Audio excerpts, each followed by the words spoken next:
And diplomatic rumors growing fast that Israel may soon normalize relations with the Muslim-majority island country of Comoros in East Africa.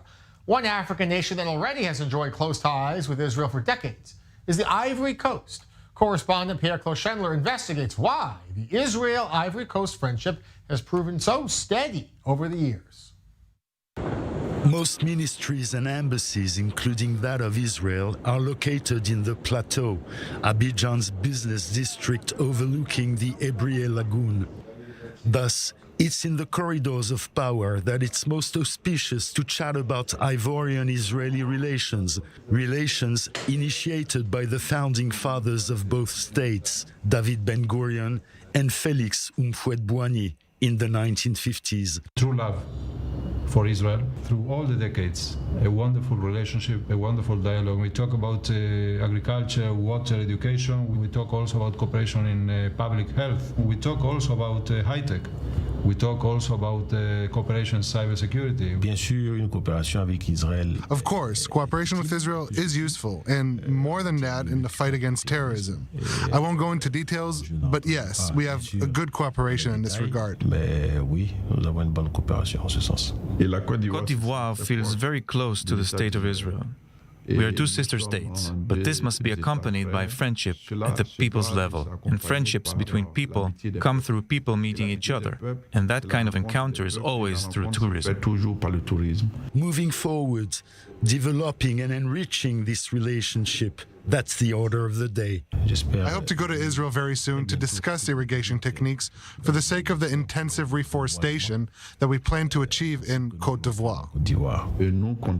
With both ambassadors' help, we're planning to launch the Israel-Ivorian Day in the course of the year 2022 in both Côte d'Ivoire and Israel. So the Abraham agreements cause a very positive effect here in Côte d'Ivoire, and probably because of the fact that imagine Israel, the Emirates, or Israel, Bahrain, together with Côte d'Ivoire, working together in a trilateral structure. It can be really very beneficial for the three sides. In a few weeks, we will be launching the first political dialogue between the two countries. When two countries that are friends decide to open a private channel of communication in the bilateral channel, it means a lot. We recently signed an agreement regarding satellites, space collaboration. We want more, on the Ivorian side as well.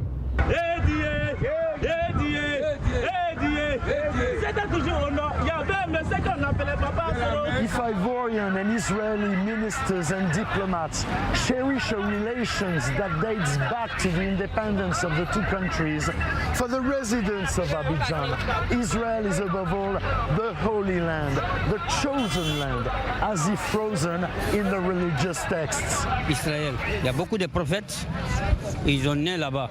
Le nom d'Israël, ça est dans le Coran, Bani Israël. Dieu il a donné aux Israéliens la force du monde.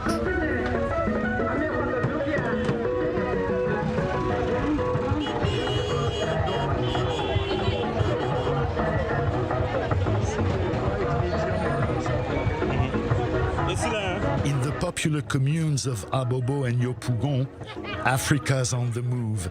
Travelers and street vendors mix and crowd between Bakar minibuses and endless traffic jams. Imagine comme c'est un pays de Jésus-Christ.